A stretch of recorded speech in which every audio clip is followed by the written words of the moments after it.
성경 말씀 보도록 하겠습니다. 창세기 9장 20절부터 27절. 노아가 농사를 시작하여 포도나무를 심었더니 가나안의 아버지 함이 그의 아버지의 하체를 보고 밖으로 나가서 그의 두 형제에게 알림해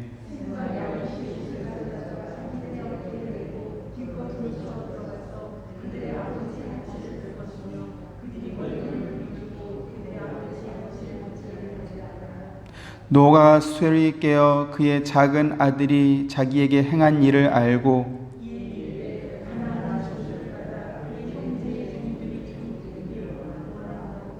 또 이르되 셈의 하나님 여호와를 찬송하리로다. 가나안은 셈의 종이 되고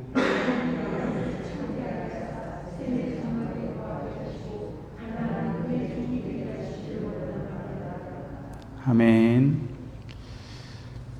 오늘 본문은 성경을 읽는 사람들에게 상당히 당혹감을 안겨주는, 당황스럽게 하는 그런 말씀입니다. 노아는 하나님으로부터 의인이요 당대 완전한 자라라고 하는 인정을 받았던 사람입니다. 또 홍수로 지상의 모든 생명체가 심판을 받을 때 그 심판을 면했던 사람도 노아였습니다. 그런 노아가 처음 농사에서 얻은 포도를 가지고 술을 만들어서 만취하도록 술을 마셨고 또 잠이 들었다가 깬 후에는 자기의 둘째 아들을 저주했다라고 하는 것이 오늘 본문의 내용입니다. 유대인들이 모세오경 다음으로 중요하게 여기는 책이 있습니다. 탈무드라는 책입니다. 율법에 대한 전통적인 해석과 더불어서 그 율법을 실생활에서 어떻게 적용할 수 있는가에 대한 그러한 해설을 덧붙인 책입니다. 그래서 지혜서이기도 하고 유대인들에게 정신적인 지주와 같은 그러한 책입니다. 탈무드는 기원전 500년부터 주 500여 년까지 약 1000년 동안의 유대의 역사와 생활을 기록한 책으로 이스라엘의 멸망 이후에 흩어졌던, 세계 각국으로 흩어졌던 유대인들의 동질성을 유지하는 데 큰 힘을 주었던 책이지요. 이렇게 1000년에 가까운 그 기간 동안 사람들의 삶과 생활과 율법의 적용과 이러한 것들을 기록한 책이다 보니까 꼭 유대인이 아니라 할지라도 어느 민족, 어느 나라의 사람들이 이 탈무드 책을 읽는다 할지라도 그 내용에 공감이 되고 또 그 내용에 동의가 되고 또 교훈을 삼을 만큼 삶의 지혜가 녹아있는 아주 좋은 책입니다. 저 역시 청소년기에 이 탈무드를 사서 읽었던 그런 기억이 있을 만큼 쉽고 재미있고 유익한 책으로 지금도 이렇게 기억하고 있습니다. 그에 비해서 성경은 이런 내용이 왜 성경에 기록되어 있는지 이해하기 힘든 부분이 있습니다. 오늘 본문도 그러한 맥락에서 선뜻 이해하기가 어려운 그런 대표적인 말씀 가운데 하나인 것이지요. 첫 번째로는 노아의 아들이었던 함이 노아가 술에 만취해서 벌거벗고 잠을 자는 것을 보고 밖으로 나가서 자기 형제들에게 알린 것, 이것이 과연 아버지로부터 저주를 받을 만한 그러한 큰 죄인가? 라는 생각이 듭니다. 둘째는 함이 잘못한 점이 분명히 있다 할지라도 근본적인 원인 제공은 술에 만취해서 스스로 옷을 벗어버린 노아에게 있지 않는가라는, 그래서 함만의 잘못은 아니고 적어도 쌍방과실은 되지 않겠는가라는 그러한 생각이 또 드는 것이지. 21절에 벌거벗었다 이렇게 말씀이 되어 있는데 이것을 직역하면 그 자신이 벗었다라는 그러한 뜻이 됩니다.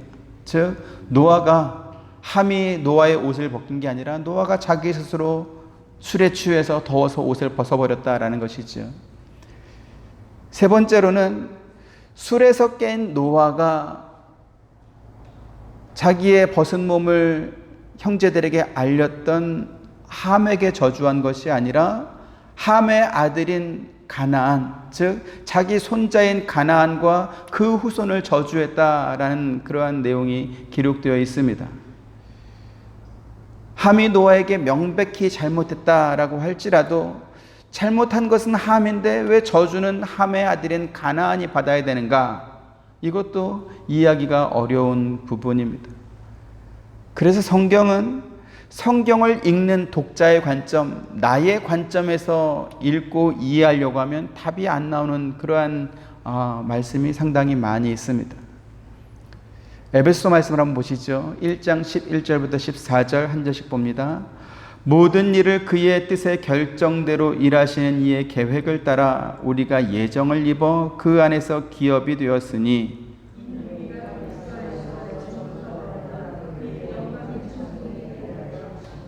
그 안에서 너희도 진리의 말씀 곧 너희의 구원의 복음을 듣고 그 안에서 또한 믿어 약속의 성령으로 인치심을 받았으니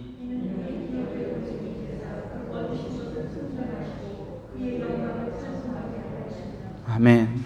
네, 바울은 우리가 하나님의 기업 곧 하나님의 소유가 되었다 이렇게 말하고 있습니다. 하나님께서 우리를 당신의 소유로 삼으신 이유가 무엇일까요? 그것은 하나님께서 사람을 당신의 모양과 형상으로 만드신 것, 그 창조의 목적이기 때문에 그렇습니다. 왜 사람을 하나님의 모양과 형상으로 창조하셨는가? 바로 하나님의 소유와 백성과 기업으로 삼기 위해서 그렇게 만드셨다라는 것이죠. 비록 인간이 죄를 범함으로 말미암아 하나님께서 원하셨던 최초의 영광이 더럽혀졌다 할지라도 하나님께서는 우리를 예수 그리스도 안에서 구원하여 영광의 찬송이 되게 하셨습니다. 그리고 하나님께서는 당신이 예정하여 기업으로 삼으신 당신의 백성에게 진리의 말씀 곧 구원의 복음을 듣게 하시고 그리고 자기 백성들이 들은 바 그 구원의 복음을 믿게 하신다라는 것입니다. 여기서 우리가 생각해야 될 것이 있습니다. 뭐냐면 진리의 말씀 구원의 복음은 믿는 자나 믿지 않는 자나 다 들을 수 있다라는 것입니다. 그런데 복음을 듣고 믿음을 갖는 사람도 있고 복음을 들었지만 믿지 않는 그러한 사람도 있습니다.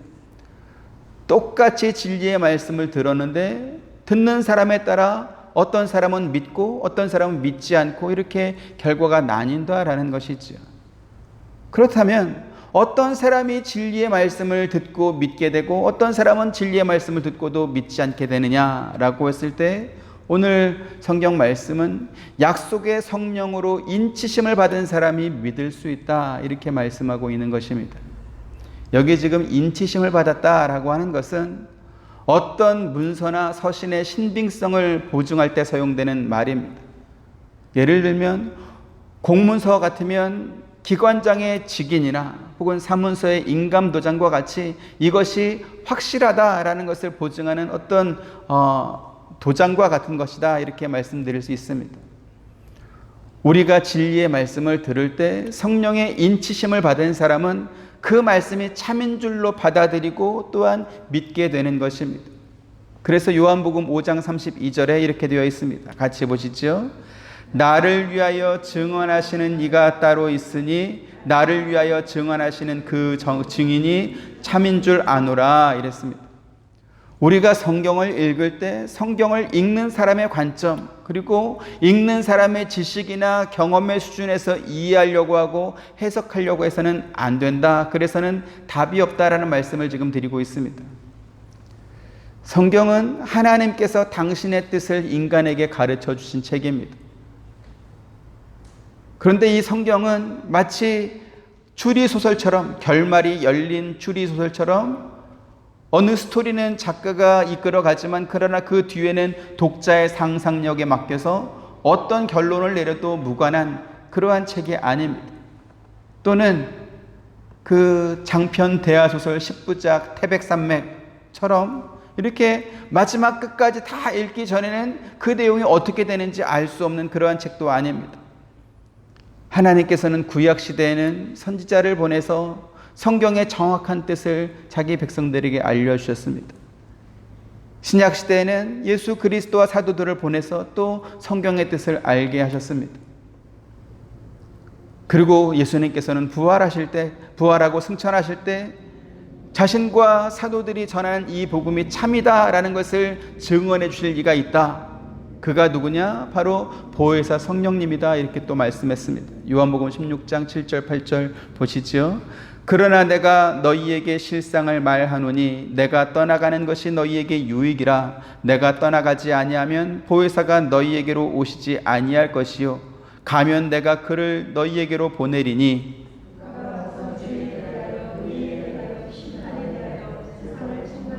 13절도 같이 봅니다. 그러나 진리의 성령이 오시면 그가 너희를 모든 진리 가운데로 인도하시리니 그가 스스로 말하지 않고 오직 들은 것을 말하며 장래 일을 너희에게 알리시리라. 이랬습니다. 예수님께서 승천하시고 나면 또 다른 성령 곧 진리의 영을 우리에게 보내주실 터인데 그분께서 우리를 진리 가운데로 인도하신다. 이렇게 말씀하고 있죠. 오늘 우리가 읽은 본문 말씀을 인간의 이성과 정서와 경험에 근거해서 해석하고 이해할 수 없다라는 것을 말씀드리기 위해서 이렇게 지금 어떻게 우리가 성경을 읽고 또 이해해야 되는가를 지금 배경을 설명드리고 있습니다. 성경은 우리를 진리 가운데로 인도하시는 성령님께서 우리에게 그 말씀의 뜻을 가르쳐 주셔야 우리가 올바로 이해할 수 있습니다. 그래서 성경은 세상 종교가 만든 경전이나 혹은 탈무드와 같은 그러한 금언서가 아닙니다. 만약에 성경이 인간에게 어떤 좋은 교훈을 주기 위해서 만들어진 것이었다라고 한다면 오늘 본문과 같은 내용은 기록하지 않았을 것입니다. 홍수 심판에서 구원받을 정도로 의인이요 당대의 완전한 사람으로 인정받았던 노아가 술에 만취해서 벌거벗고 자다가 깨자마자 자기 아들을 저주한 이러한 것에서 우리가 무슨 긍정적인 교훈을 얻을 수 있겠습니까? 그래서 우리는 성경이 우리에게 무엇을 가르쳐 주려고 하는지 성령의 도움을 받아서 올바로 깨달아야 되는 것이죠.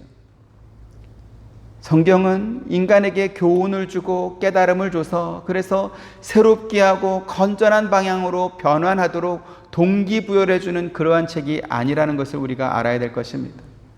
오히려 성경은 인간이 어떤 존재인지 또 그 인간이 사는 세상은 왜 저렇게밖에 될 수 없는지 근본적인 원인을 지적하고 가르쳐주는 책이 바로 성경이다라는 것입니다. 만약에 성경이 노아라고 하는 믿음의 사람 이 의인을 영웅화하고 완벽한 사람으로 포장하고 싶었다면 오늘 본문과 같은 내용은 절대 기록하지 않았을 것입니다. 홍수 심판에서 유일하게 구원받을 만큼 괜찮은 사람이었던 하나님 보시기에도 인정받았던 그 노아에 대해서 장점은 극대화하고 단점은 감추어 주면서 좋은 믿음의 본보기로 노아를 소개시켜 주면서 너희도 노아의 믿음을 본받아라 분명히 그렇게 기록했을 것입니다. 하지만 성경은 그렇게 기록하지 않습니다. 하나님의 처음 심판에서 살아남은 유일한 사람이고 인류의 대표라고 할 수 있는 이 노아 역시 아담과 별로 다르지 않았다라는 것을 지금 보여주고 있는 것이죠. 선악과를 따먹은 아담과 하와는 자기들이 벌거벗은 것을 발견하고 부끄럽게 여겼습니다. 나뭇잎으로 치마를 만들어서 몸을 가려버렸죠. 마찬가지로 술에서 깬 노아가 자기가 벌거벗고 잠을 잤다라는 것에 대해서 부끄럽게 여기고 반성하기보다는 자기의 하체를 덮어주자는 함과 그 아들 가나안을 저주하는 것을 오늘 성경에서 보여주고 있는 것입니다. 여기서 우리가 확인할 수 있는 것이 있습니다. 그건 뭡니까? 죄에 범한 인간은 하나님께서 아무리 복과 은혜를 내려주셨다 할지라도 그것을 온전히 누릴 만한 그러한 실력이 없다라는 것을 확인하는 것입니다. 그뿐만 아니라 하나님께서 주신 복을 그 인간이 엉망진창으로 만들어 놓고도 그에 대해서 본인이 책임을 지고 회개하기보다는 자기보다 힘없고 약한 사람에게 책임을 뒤집어 씌우는 쪽으로 그렇게 방법을 찾더라는 것입니다. 아담은 자기가 지은 죄의 책임을 여자인 하와에게 전가했습니다. 노아는 자기가 스스로 옷을 벗고 다 벗고 그렇게 벌거벗고 자놓고 그 책임을 둘째 아들인 함과 손자인 가나안에게 이렇게 전가하고 그들을 저주하고 있습니다. 하나님께서 노아가 만든 포도원에 은혜를 주셔서 그래서 좋은 열매를 많이 맺게 해주셨으니까 얼마나 감사한 일입니까? 21절에 노아가 포도주를 마시고 취하여 이렇게 말씀하고 있습니다. 우리 성경에는 기록하지 않았지만 히브리어 원문에는 그리고 또 영어 킹제임스 버전에는 이 포도주 앞에 정관사 더가 붙어 있습니다. 그 포도주라는 것이죠. 이것은 노아가 그 포도주에 이미 익숙해 있었다라는 것을 의미하는 것입니다. 성경학자들은 노아가 포도주를 마신 자체에 대해서는 잘못이 아니다 이렇게 말합니다. 노아뿐만 아니라 고대 시대에는 오늘날처럼 순수한 물을 구하기가 대단히 어려웠습니다. 그렇다 보니까 포도와 같은 이렇게 과즙이 많은 과일을 즙으로 내서 음료수로 마시거나 혹은 발효를 해서 보관기간을 좀 길게 해서 마시는 그러한 일들이 있었기 때문에 그렇습니다. 또 이 포도주는 하나님께 제물을 드릴 때 그 제물의 용도로 사용하기도 했습니다. 하지만 성경에는 동시에 포도주를 지나치게 많이 마실 때 따르는 폐단에 대해서도 분명히 지적하면서 엄중하게 주의할 것을 경고하고 있습니다. 문제는 무엇입니까? 그 포도주에 익숙해 있던 노아가 그것도 당시 세상에 살아남은 사람 중에서 가장 연장자요 또 모든 사람의 대표라고 할 수 있었던 이 노아가 자신의 지위에 먼저 취해 있었다라는 것입니다. 세 아들의 아버지고 세 며느리의 시아버지고 또 부인의 남편이고 노아 위에 아무도 없었다라는 것이죠. 잠언 16장 18절에 이렇게 말합니다. 같이 한번 보시죠. 시작. 교만은 패망의 선봉이요 거만한 마음은 넘어짐의 앞잡이니라 이랬습니다. 홍수 심판 이후에 살아남은 사람 중에서 노아보다 더 높은 사람은 없었습니다. 그런 노아가 예전부터 즐겨 마셨던 그 포도주를 마음껏 마시고 취해버렸습니다.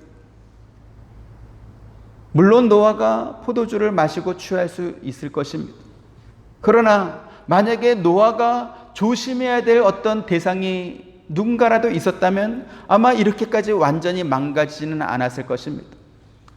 하지만 당시 세상에서 노아를 다스릴 만한 사람이 아무도 없었기 때문에 그의 거만함이 넘어짐의 앞잡이가 되었다라는 것을 우리가 또 확인할 수 있지요. 하나님께서 노아에게 많은 소출을 주셨으니까 그에 대해서 감사하며 살아야 되지 않겠습니까? 그런데 노아는 하나님께서 주신 그 은혜를 벌거벗은 수치로 바꿔버리고 말았다라는 것이죠. 마치 모든 것이 넉넉하고 풍성했던 에덴 동산의 아담과 하와가 선악과를 따먹은 후에 자기들의 몸이 벌거벗은 것을 발견하고 부끄러워했던 것과 같은 것입니다. 이처럼 하나님의 복과 은혜마저도 벌거벗은 수치로 바꿔버리는 것, 이것이 바로 인간의 본질이다라는 것을 오늘 성경이 우리에게 가르쳐주고 있는 것입니다.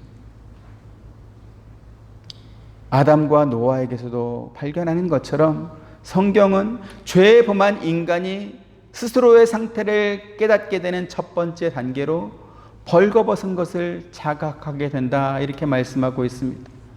그렇다면 벌거벗은 것은 성경에서 무엇을 의미하는가, 이것을 우리가 또 살펴봐야 되겠습니다. 구약성경 신명기 28장에는 우리가 여호와 하나님의 말씀을 잘 듣고 순종했을 때 하나님께서 우리에게 주시는 복과 또 그렇지 않았을 때 하나님께서 명령에 순종하지 않고 말씀에 순종하지 않는 사람에게 내리는 저주와 화에 대해서 자세하게 기록하고 있습니다. 그 중에 신명기 28장 45절 48절 한 절씩 보겠습니다. 내가 내 하나님 여호와의 말씀을 청종하지 아니하고 내게 명령하신 그의 명령과 규례를 지키지 아니하므로 이 모든 저주가 내게 와서 너를 따르고 내게 이르러 마침내 너를 멸하리니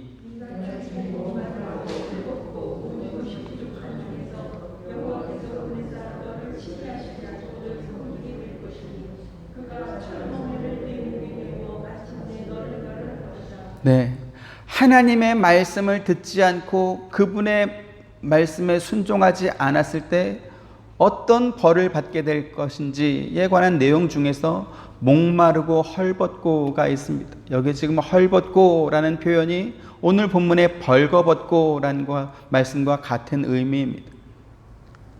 헐벗고의 일반적인 의미는 물질적이나 혹은 조건적으로 필요한 것이 부족하다라는 뜻입니다.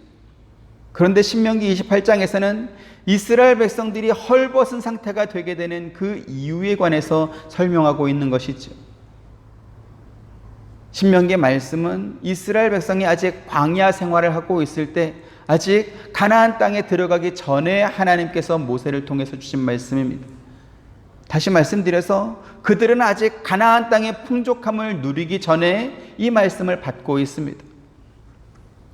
하나님께서 이스라엘 백성들을 광야로 인도하신 이유가 무엇입니까? 젖과 꿀이 흐른다라는 표현으로 설명될 만큼 모든 것이 풍족하고 넉넉한 가나안 땅을 그들에게 주시기 위해서 이스라엘 백성들을 광야로 이끌어내신 것입니다. 그리고 그들은 하나님의 은혜로 인해서 마침내 그 가나안 땅을 자기들의 소유로 받게 될 것이고 거기에서 모든 풍족함을 다 누리게 될 것입니다. 그런데 그 모든 것이 풍족하고 넉넉한 땅에 살면서도 그들은 헐벗게 될 것이다, 이렇게 경고하고 있는 것이죠. 그 이유가 무엇입니까? 그 모든 풍족과 넉넉함을 주시는 하나님, 묻지도 따지지도 않고 그들을 하나님의 소유와 백성으로 삼으신 그 하나님을 이스라엘 백성들이 배신했기 때문에 그렇게 되는 것입니다. 그래서 성경이 말하는 헐벗음, 벌거벗음의 의미가 무엇입니까? 하나님과의 관계가 단절되는 것, 하나님으로부터 생명과 은혜가 공급받지 못하는 것, 그것을 가리켜서 벌거벗은 것이다, 이렇게 말씀하는 것입니다. 요한복음 15장에서 예수님께서 제자들에게 포도나무 비유를 통해서 이 벌거벗은 상태, 헐벗은 상태를 또 이렇게 말씀합니다. 요한복음 15장 1절 2절 나는 참 포도나무요 내 아버지는 농부라.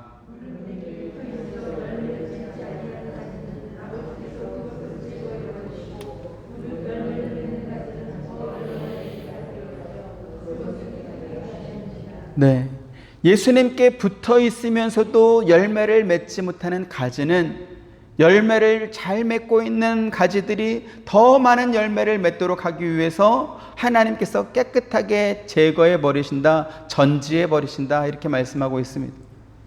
여기 지금 붙어 있어 라고 하는 표현은 예수님을 믿는 것을 계속한다라는 그러한 의미도 있지만 더 궁극적으로는 그와 연합하거나 혹은 그와 결합하여서 살기를 계속한다라는 그러한 의미입니다. 그래서 같은 맥락에서 요한복음 15장 4절에 이렇게 말하지요. 같이 봅니다. 시작. 내 안에 거하라 나도 너희 안에 거하리라. 가지가 포도나무에 붙어있지 아니하면 스스로 열매를 맺을 수 없음 같이 너희도 내 안에 있지 아니하면 그러하리라. 이렇게 말씀하고 있는 것입니다. 포도나무이신 예수님께 붙어있는 것, 곧 그리스도 안에 거하는 것입니다. 포도나무에 붙어있지 않는 가지, 포도나무와 단절된 가지는 단절되던 그 당시에는 가지가 아무리 무성하고 뭔가 달려 있었다 할지라도 그 순간부터 죽은 것이고 그 이후로는 헐벗게 될 것입니다. 포도나무에 붙어있지 않는 가지는 당연히 어떠한 열매도 스스로 맺을 수 없게 되는 것이죠. 이렇게 포도나무이신 예수님과 단절되어 헐벗게 되는 상태에 대해서 사도 요한은 라오디게아 교회에 보낸 편지에서 또 이렇게 설명하고 있습니다. 요한계시록 3장 14절부터 17절 라오디게아 교회의 사자에게 편지하라. 아멘이시오 충성되고 참된 증인이시오 하나님의 창조의 근본이신 이가 이르시되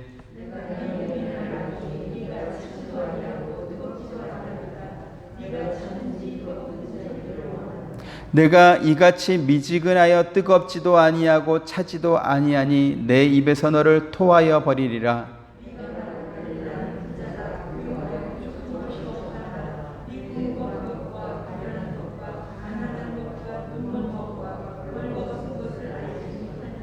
네, 라오디게아 교회 성도들은 부자들이어서 부족한 것이 없다, 모든 것이 부유하고 넉넉하고 풍성하다라고 말할 만큼 그렇게 잘 사는 사람들이었습니다. 우리 격언에도 부자는 하늘이 된다 이러한 말이 있죠. 이스라엘 사람들도 똑같은 생각을 했던 것 같습니다. 그래서 부자는 하나님께서 복을 주신 사람, 하나님께서 함께 하시는 사람이다라는 그러한 생각들을 가지고 있었습니다. 그래서 예수님께서 낙타가 바늘귀로 들어가는 것이 부자가 하나님의 나라에 들어가는 것보다 쉬우니라 이렇게 말씀했을 때 제자들이 깜짝 놀랐습니다. 그러면서 자기들끼리 서로 수근수근 거렸죠. 그래서 그런즉 누가 구원을 얻을 수 있을까? 이러한 반응을 보였던 것입니다.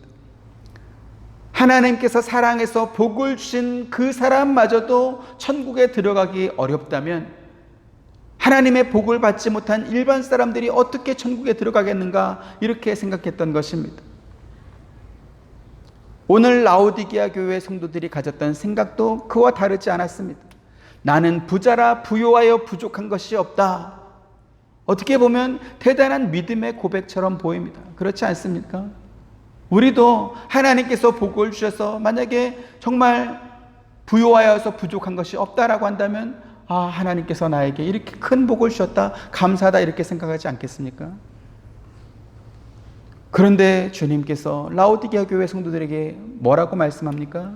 내 곤고한 것과 가련한 것과 가난한 것과 눈먼 것과 벌거벗은 것을 알지 못하는도다 이렇게 말씀합니다. 그러면 무엇이 곤고하고 불쌍하고 가련하고 가난하고 벌거벗었다라는 것입니까? 하나님과의 관계가 끊어지고 깨진 상태였다. 포도나무 비유에 이렇게 적용해서 말씀을 드리면 나무에서 분리된 가지와 같은 상태였다, 이러한 말씀을 지금 하고 있는 것입니다.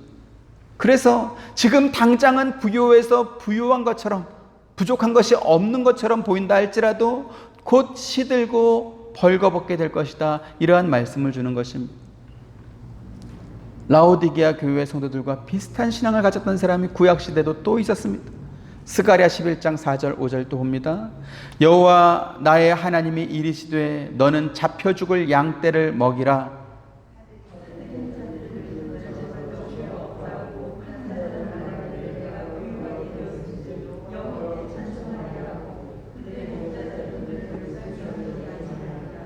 네, 지금 스가랴 선지자는 북이스라엘이 멸망한 이후에 포로로 끌려갔던 이스라엘 백성들이 1차로 귀환하여서 고향으로 돌아와서 성전을 재건하다가 방해꾼들의 방해에 의해서 그 성전 공사가 중단되었을 때 활동했던 선지자입니다.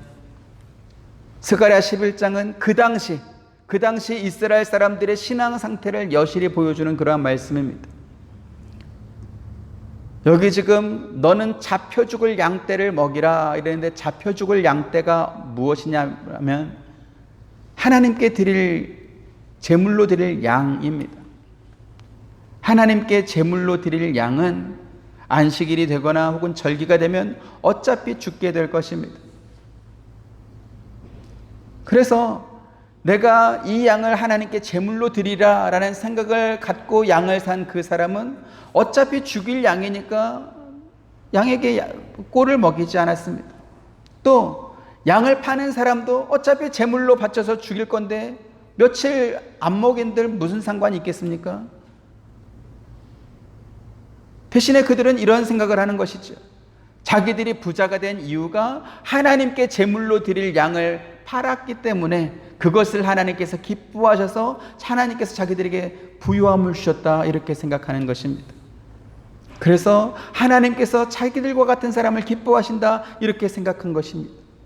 그야말로 아전인수격의 해석이고 하나님을 전혀 모르는 사람의 착각이었습니다.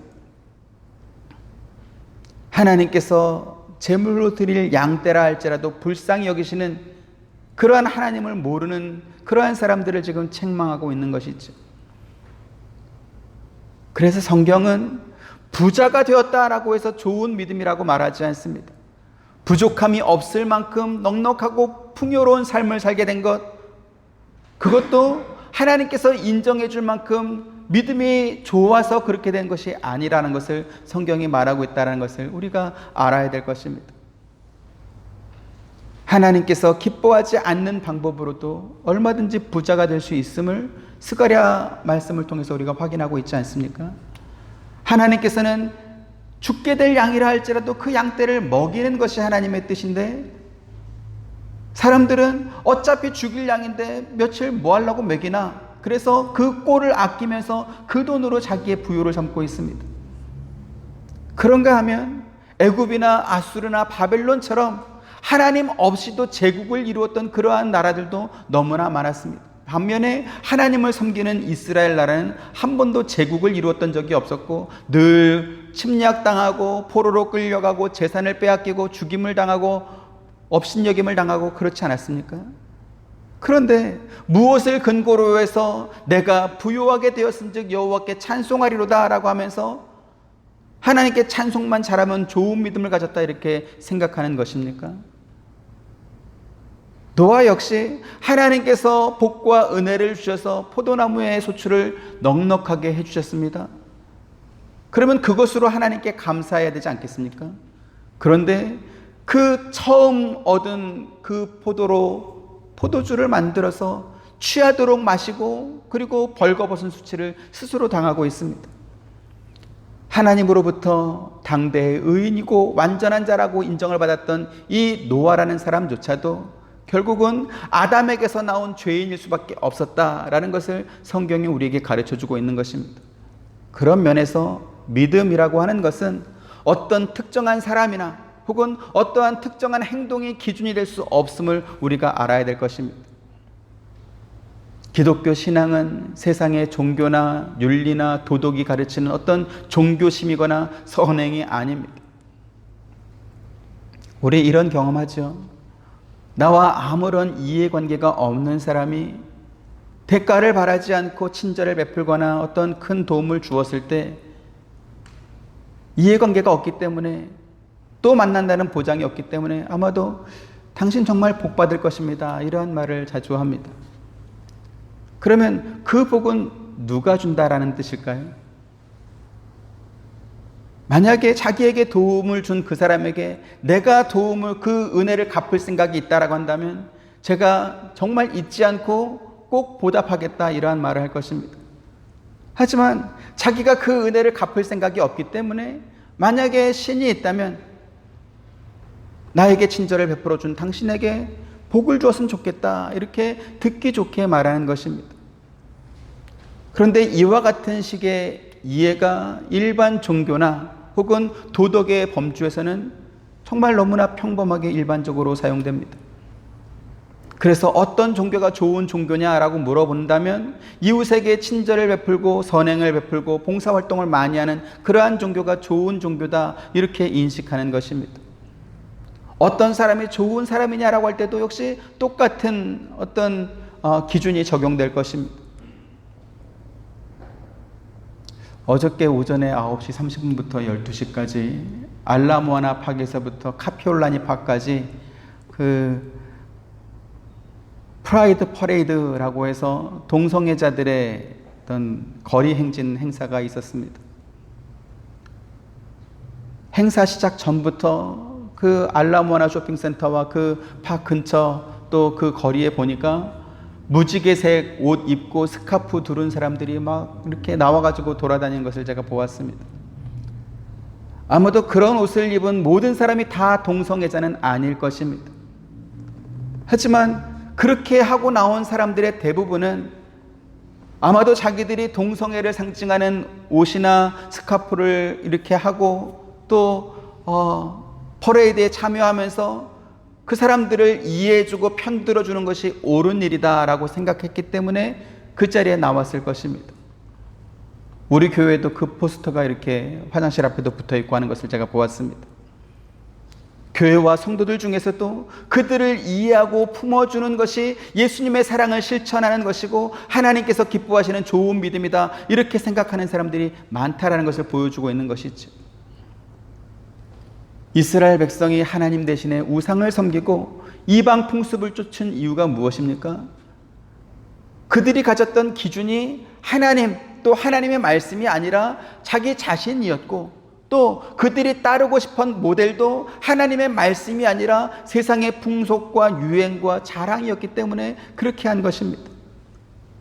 그들은 자기들이 아브라함의 후손이라고 하는 이 혈통적 정통성만 있으면 구원받았다라고 생각을 했고, 그들은 하나님께서 친히 주신 율법을 가졌기 때문에 그 자체로 믿음이 완성됐다, 이렇게 생각했습니다. 그러면 정말 그렇습니까? 아브라함의 혈통이면 다 구원받고 율법만 가지면 믿음이 완성된 것입니까? 예수님은 또 그렇게 말씀하지 않았습니다. 교회 출석만 잘하면 하나님이 기뻐하신다, 이렇게 말씀하지도 않았습니다. 마태복음 7장 21절 같이 보시죠. 시작. 나더러 주여 주여 하는 자마다 다 천국에 들어갈 것이 아니요 다만 하늘에 계신 내 아버지의 뜻대로 행하는 자라야 들어가리라, 이랬습니다. 하나님께서 모세와 선지자와 또 성경의 저자들을 통해서 우리에게 주신 성경 말씀이 분명히 있는데, 자기 마음대로 하고 싶은 거 다 하고 살면서 입으로만 주여 주여 하면 좋은 믿음이 되겠습니까? 좋은 믿음은 무엇이죠? 하나님과의 관계가 올바로 되어 있는 것입니다. 포도나무이신 그리스도와 연합되어서 하나가 된 단가, 이 관계가 계속 유지되는 그것입니다. 다시 말씀드려서 하나님의 말씀인 성경이 우리의 유일한 판단의 기준이 되는 것이고, 그 말씀을 우리에게 주신 하나님만이 우리가 순종해야 될 유일한 대상임을 우리가 잊지 않는 것입니다. 아담과 하와가 왜 벌거벗은 수치를 당하고 말았습니까? 그들의 마음속에 하나님의 말씀이 살아있지 않았기 때문에 그렇게 된 것입니다. 왜 노아가 술에 만취해서 스스로 옷을 다 벗어버리고 자다가 수치를 당했습니까? 당시 세상에 나보다 어른은 없다라고 하는 이 오만이 넘어짐의 앞잡이가 되었던 것입니다. 오늘 말씀드리는 것은 함이 아버지 노아가 벌거벗고 잠자는 것을 형제들에게 말한 것이 아버지로부터 저주를 받아야 될 만큼 대단한 잘못이었는지 한번 따져보자, 이런 것이 아닙니다. 또 술에서 깬 노아가 자기 아들을 저주하고 손자를 저주한 것이 과연 아버지와 할아버지로서 할 만한 일이었냐? 그래서 노아와 함 중에서 누가 더 나빴냐? 이것을 시시비비를 가리자는 그러한 것이 아닙니다. 그것보다도 노아가 아들을 저주하고 손자를 저주할 수밖에 없었던 근본적인 원인을 우리가 발견하고 거기에서 우리가 깨달아야 될 교훈을 얻자라는 것입니다. 아담의 후손으로 태어난 모든 사람은 원죄를 지닌 죄인으로 태어납니다. 사람이 죄를 짓는 것은 자기 안에 있는 죄의 뿌리에서 나온 이 본성과 본능이 열매를 맺은 필연적인 결과인 것입니다. 그래서 누구라도 다 죄를 범할 수 있습니다. 이 죄의 열매는 노아도 맺었고 아브라함도 맺었고 모세와 다윗도 맺었고 사도 바울도 맺었고 다 있었던 것입니다. 그래서 성경은 믿음의 모델로 제시된 사람이라 할지라도 정도의 차이가 있을 뿐이지 그들 역시 죄인일 수밖에 없었다는 것을 분명히 보여주고 있습니다. 동시에 그렇다 할지라도 하나님께서 은혜와 사랑을 주셔서 그 사람들을 구원하셨다는 것을 또 우리에게 가르쳐주고 있습니다. 그래서 오늘 우리가 배우고 잊지 말아야 될 교훈이 바로 이것입니다. 하나님께서 세상을 홍수로 심판할 것을 유일하게 알려주셨던 노아조차도 그가 개인인 한 사람으로 돌아갔을 때는 술에 취해서 죄를 범하게 된다라는 것입니다. 어떤 사람은 또 말할 것입니다. 술에 취해서 벌거벗고 잔 것이 그게 무슨 큰 죄냐, 이렇게 말할 수 있을 것입니다. 하지만 죄는 자기가 적극적으로 지은 죄도 있고 또 타인으로 하여금 죄를 범하게 하는 그러한 원인 제공의 죄를 범할 수도 있는 것입니다. 출애굽 시대에 발람이라는 선지자가 있었습니다. 그 발람 선지자는 비록 자신의 입으로 이스라엘 백성들을 저주하거나 하나님의 뜻을 거슬려서 이렇게 막 해코지하거나 하지는 않았지만, 그러나 이스라엘 백성들이 우상을 섬기고 죄를 범하도록 그렇게 만드는 조장한 죄를 범했던 사람입니다. 그래서 발람 선지자는 이스라엘 백성들이 가나안 땅을 정복해 갈 때 결국 칼로 죽임을 당하고 맙니다. 노아의 벌거벗은 수치를 형제들에게 알렸던 함과 또 노아로부터 저주를 받은 함의 아들인 가나안이 도대체 얼마나 큰 죄를 범했는가에 대해서는 오늘 시간 말씀드리지 않겠습니다. 다만 우리가 읽은 이 성경 말씀을 원어의 뜻으로 보면 오늘날 동성애자들이 범하는 그러한 죄와 같은 의미의 말씀이 기록되어 있다는 것을 말씀드립니다. 마지막으로 그러한 와중에도 노아의 다른 두 아들 셈과 야벳은 달랐다라는 것입니다. 갈라디아서 6장 1절 같이 보시죠. 시작. 형제들아, 사람이 만일 무슨 범죄한 일이 드러나거든 신령한 너희는 온유한 심령으로 그러한 자를 바로잡고 너 자신을 살펴보아 너도 시험을 받을까 두려워하라 이랬습니다. 반복해서 말씀을 드리지만 원죄의 본성을 타고난 모든 인간은 죄를 지으며 살 수밖에 없습니다. 노아도 아브라함도 모세도 바울도 다윗도 다 허물과 죄가 있었습니다. 그래서 우리들은 나 자신을 포함해서 모든 사람이 죄를 지을 수 있다, 또 모든 사람이 다 허물과 잘못을 범할 수 있다는 것을 늘 염두에 두고 있어야 될 것입니다. 그래서 사람이 무슨 범죄한 일이 드러났을 때 또는 허물이나 결함이 발견되었을 때 우리는 셈과 야벳이 노아의 하체를 보지 않고 덮어주었던 것처럼 그렇게 바로잡아주는 일을 해야 될 것입니다. 여기 지금 바로잡으라 라고 말씀한 것은 잘못을 지적하고 야단쳐서 반성하게 만들라 이러한 뜻이 아닙니다. 마치 팔이나 다리가 부러졌을 때 우리 몸의 다른 신체가 그 부러진 팔이나 다리의 역할을 대신 감당해주고 또 온전히 회복될 때까지 기다려주는 것과 같은 것입니다. 팔이 부러지면 기부스를 하겠죠. 그러면 기부스한 상태로 그대로 두는 게 아니라 끈을 걸어서 목에다 겁니다.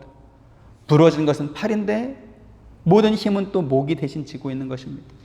다리가 부러졌을 때도 부러진 것은 다리인데 다른 한쪽 다리와 또 두 팔이 대신 고생해 주지 않습니까? 바로잡으라는 말이 바로 그러한 의미입니다. 그래서 사람이 만일 무슨 범죄한 일이 드러나거든 신령한 너희는 온유한 심령으로 바로잡고 이랬습니다.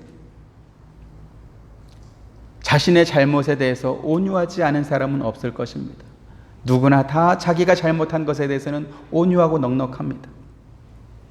그래서 성경은 바로잡고라는 말 뒤에 너 자신을 살펴보아 이렇게 말씀한 것입니다.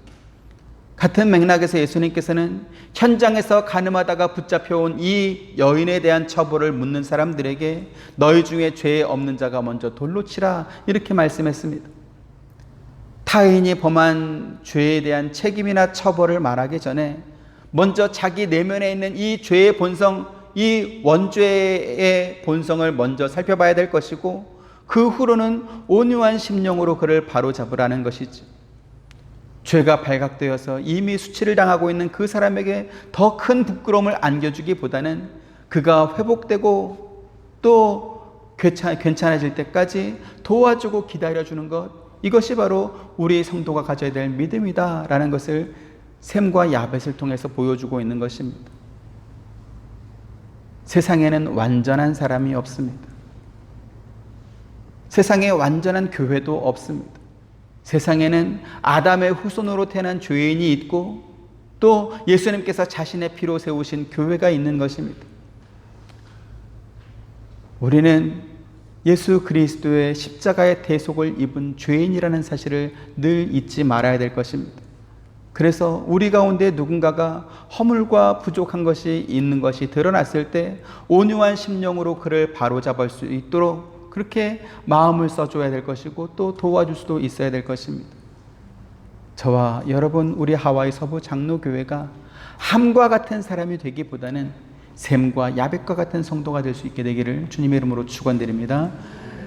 은혜로우신 아버지 하나님 감사합니다. 인간이 얼마나 간사하고 또 얼마나 부족한지 하나님께서 은혜와 복을 내려주셨어도 그것을 벌거벗은 수치로밖에 만들 수 없는 것이 우리 인간임을 살펴봅니다. 의인이요 당대의 완전한 자라는 인정을 받았던 노아조차도 그가 한 개인으로 돌아갔을 때는 하나님께서 주신 복을 그렇게 벌거벗은 수치로 만들어버린 것을 우리가 또 확인해 봅니다. 우리도 그와 같은 사람이 될 수 있다는 사실을 늘 기억하게 하시고 하나님이 주신 이 복이 정말로 우리에게 큰 복과 은혜와 감사가 될 수 있도록 말씀 안에서 자신을 돌아보고 경성하여 깨어있도록 은혜를 더하여 주옵소서. 또 우리 가운데 누군가 벌거벗은 수치를 당한 사람이 있다면 함처럼 드러내고 조롱하기보다는 샘과 야베처럼 이렇게 허물과 잘못을 바로잡아줄 수 있는 성숙한 믿음을 가진 우리 모두가 될 수 있도록 은혜 더하여 주옵소서. 예수님의 이름으로 기도합니다. 아멘. 지금은 우리 주 예수 그리스도의 은혜와 하나님의 크신 사랑과 보혜사 성령님의 감화감동 교통하심이 주의 말씀을 듣고 이 말씀으로 더불어 더욱더 주와 하나 되고 연합되길 원하는 사랑하는 모든 성도님들의 머리 위에와 가정과 생업과 하시는 모든 일들 가운데 지금부터 영원토록 함께 있기를 축원하옵나이다. 아멘.